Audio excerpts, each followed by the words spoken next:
Okay, so I guess in the interest of time, we are a couple minutes early, but no time like the present to get going. So those of you who didn't see me yesterday, Jim St. Ledger, Dbdk Governing Board Chair, here to close out our event today. I hope everybody had a fantastic time. Welcome to the last session. Congratulations, you made it this far. I know it's been a shortened event, but I still think it's been a pretty great event. So let me jump in, just share a few closing comments as we go through the day.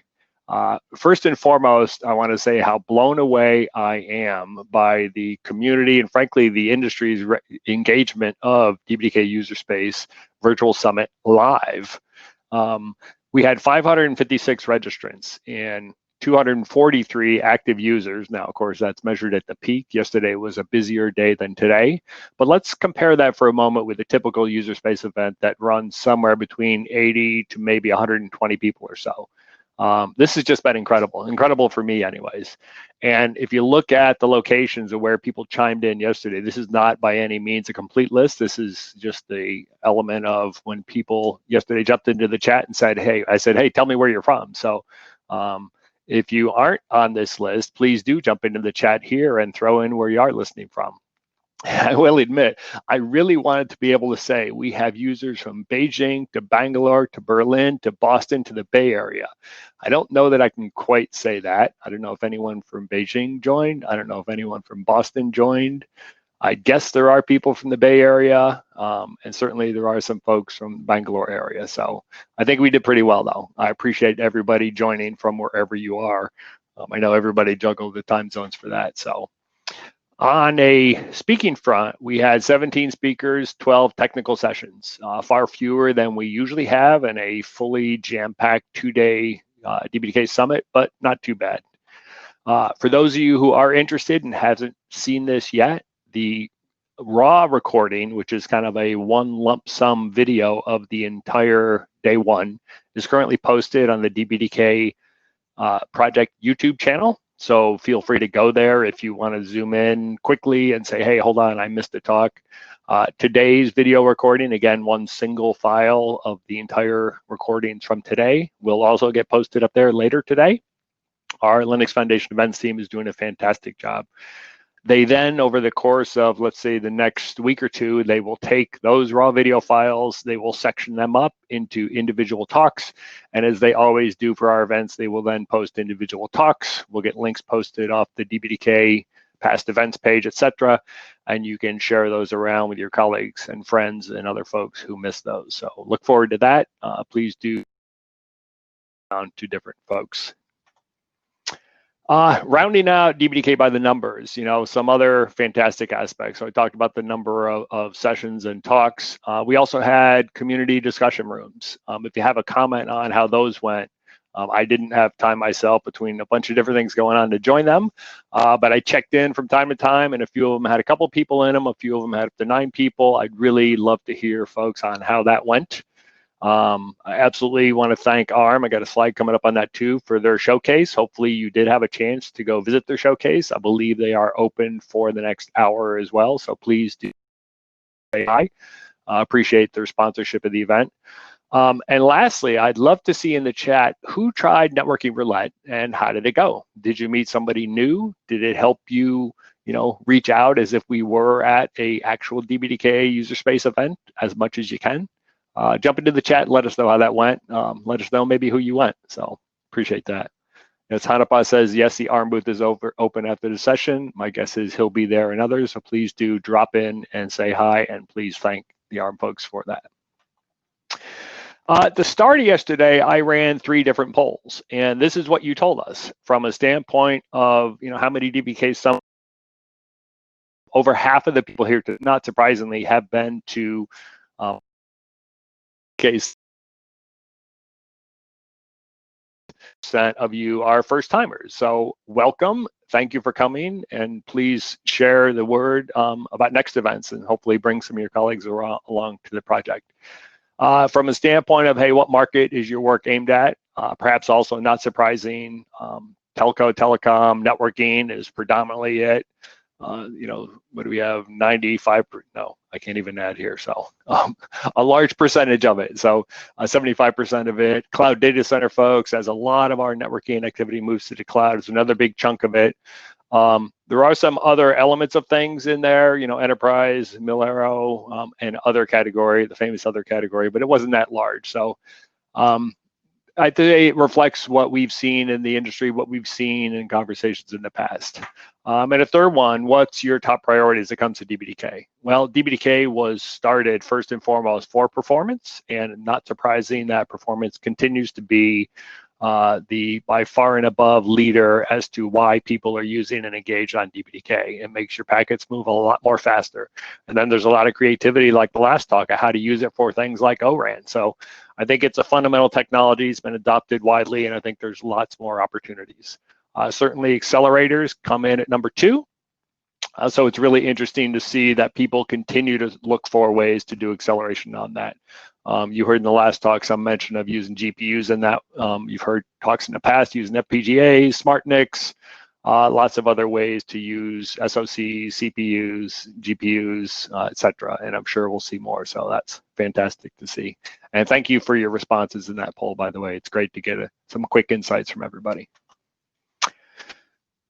This is a little bit of Jim's reflection on mostly what I learned from yesterday, comments I saw in the chat from folks, jumping from session to session, hey, what worked?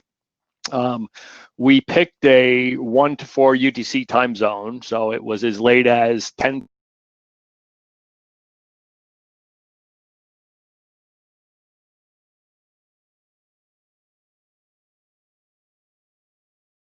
And as early as I think is as good as it gets. So I also tremendously want to thank all the speakers for taking a chance and saying, you know what, let's do this live, right? I thought about, if you talked about live things, 30, 40, 50 years ago, someone would have held up a newspaper. So I guess I could pull up my tablet and hold up today's, New York Times, Wall Street Journal, whatever, and show you it's actually today.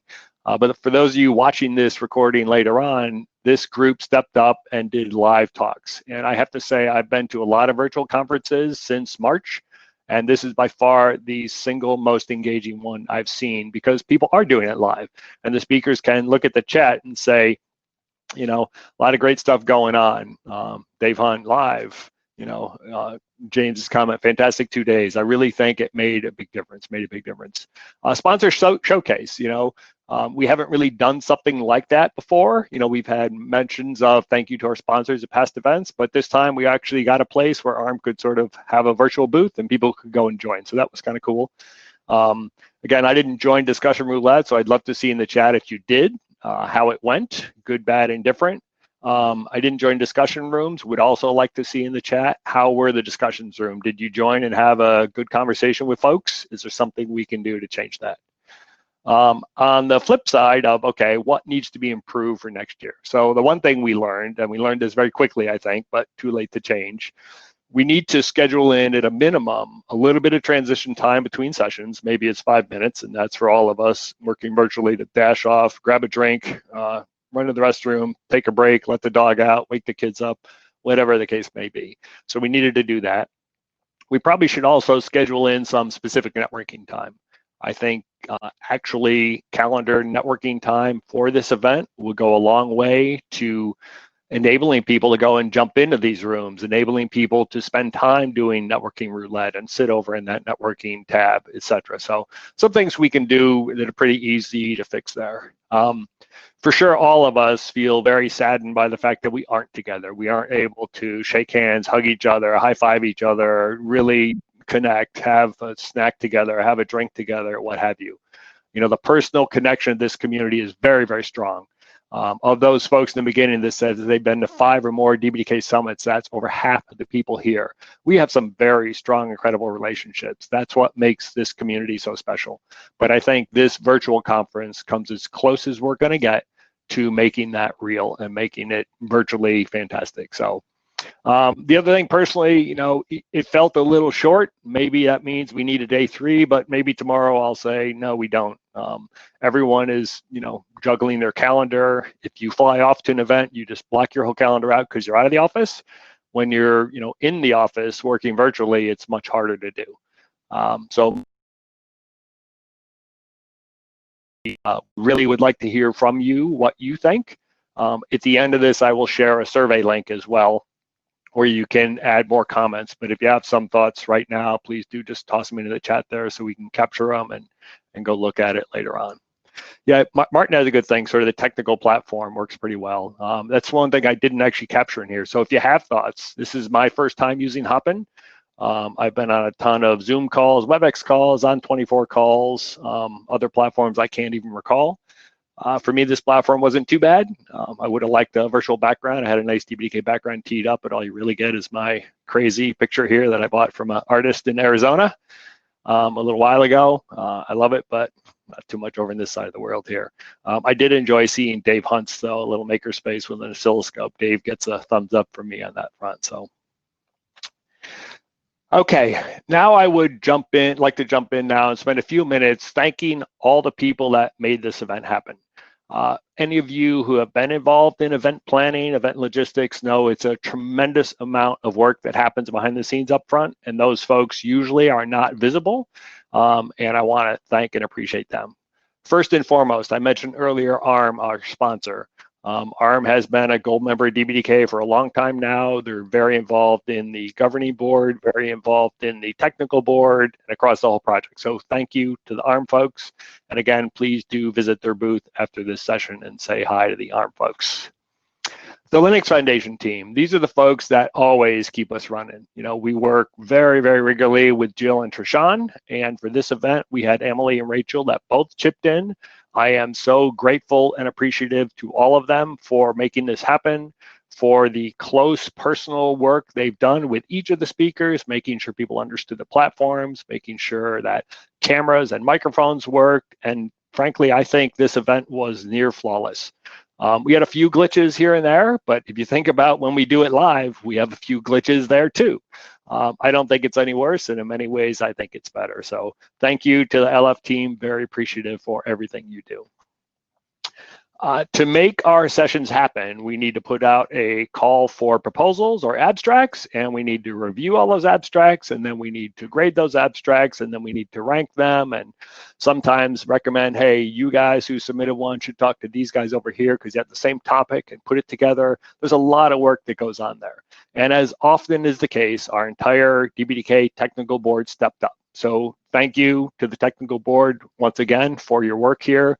It's always appreciated. And a special shout out for Thomas, who, as he did last year with the event in Bordeaux, went above and beyond to really make this happen, make it flow seamlessly, and get everything going. So thank you, Thomas. Thank you, technical board.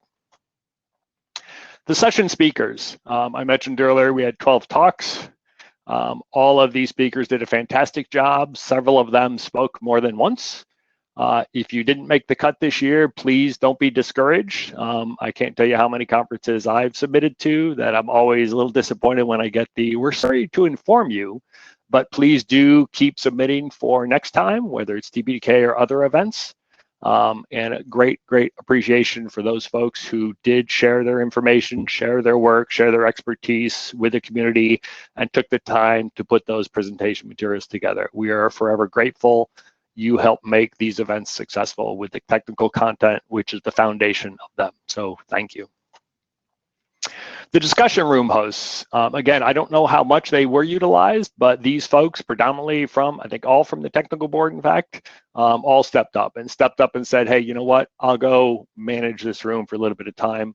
I'm sure some of them were sitting in the room with nobody else in there, but they were there ready to go, ready to lead conversation. So great appreciation for these folks being the room hosts for us there as well. And lastly, I want to thank all of you.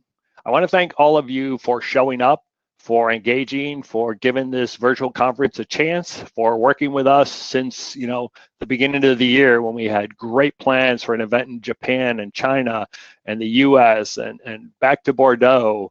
And at the end of the day, here we are virtually everywhere across the globe. So thank you for joining us. Thank you for helping. Thank you, Dave Hunt, for this photo from our 2016 User Space event when we were down in Dublin. And hopefully next year we will get a photo like this of all of us back together, yet again.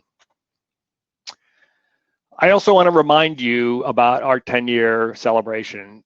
For me, this is just such a huge milestone. I read the other day there's an LF white paper out that's really interesting on the history of Linux and the Linux kernel and its latest release. And it has statistics in there on contributors and how the code got bloated and it got pulled back and thinned out and a bunch of other things. They've been around a very, very long time, of course. I think certainly more than 20 years. I think it was 28, 29, if I remember right. But 10 years of Dbdk, right? I don't know that 10 years ago I would have said, yeah, I think this community will be this strong and have this continued momentum 10 years from now. But I sit here today pretty confident that we'll be back together 5, 10 years from now again, celebrating another milestone. Dbdk has become pervasive as the way to do accelerated packet processing in the industry. It's on bare metal boxes, it's in the enterprise, it's in the cloud, it's in the data center, it's everywhere. It's Dbdk for virtual machines, Dbdk for containers. I do a lot of work in LF Edge, and Dbdk work is almost a foundational component of things they do there. Virtual switches are almost all accelerated using Dbdk. It's everywhere, and I expect it to continue to develop, continue to find value in different places, and you all to continue to do great things to help make that possible. If you do have a moment, please go visit our Dbdk 10-year project page, celebration page. It's got an awful lot of really, really fun pictures, including lots of Dbd cakes, of course, from Siobhan Butler, when she used to bake them for every release and bring them to our user space events as well. A lot of good memories there. Next time we do a remembrance like this, I hope we'll see some photos from folks here and some stories from you as well. So take a look there. One other heads up. So there is an event coming up next week called Open Networking and Edge Summit. So last year, this was called ONS, or Open Networking Summit. This is run by the Linux Foundation. It was previously kind of a networking event that the Linux Foundation networking umbrella project, ONAP, OPNFV, Open Daylight, FD.io, Tungsten Fabric, OpenSwitch. What else is in there? I know there's others in there. I think SNAS. I'm sure I'm forgetting at least one, so my apologies, and then a couple other up-and-coming projects. So this is really a celebration of all of that, plus the relatively new LF Edge umbrella project, which today has 9 different edge computing-centric projects in it, all the way from IoT device-centric to telco space and cloud and blueprint solutions, reference design. So there's a tremendous amount of activity in those spaces, and there will be a huge number of talks happening at ONES. And we're here to offer you today a 15% discount on the already pretty cheap $50 registration. So if you haven't signed up for that, please go take a look at the schedule, register yourself, and away we go. I think it's a great opportunity for us to go and learn more from others. I would guess there certainly are some Dbdk networking related talks there. In fact, some folks here may be speaking there as well. So go take a look at that. Tell ARPIT we sent you, by the way. Almost the end here. Actually, I think this is my last slide. Event survey. So as we do every year, we really want to hear directly from the community, directly from the attendees. How did it go? What worked, etc. I share with you my thoughts earlier and some of my conversations with different folks who attended the event, over the last 24 hours or so, but we really would like to hear directly from you. So please take a moment to go fill out this survey. It's very quick, only take a few minutes. If you go click the link that Trishan put in the chat right now, you can get this done in the next couple of minutes and check it off your list. So when that email shows up to remind you to do it, you can just delete it and move on. So that's pretty much it. I think that is my very last slide. Yeah. So I'll close this out saying a huge thank you to everyone who attended, presented, helped put it together, joined, ran it, etc. And I wish all of you a fantastic rest of your day, rest of your evening, rest of your week. Stay safe, take care, and I hope to see you again very soon. Thanks.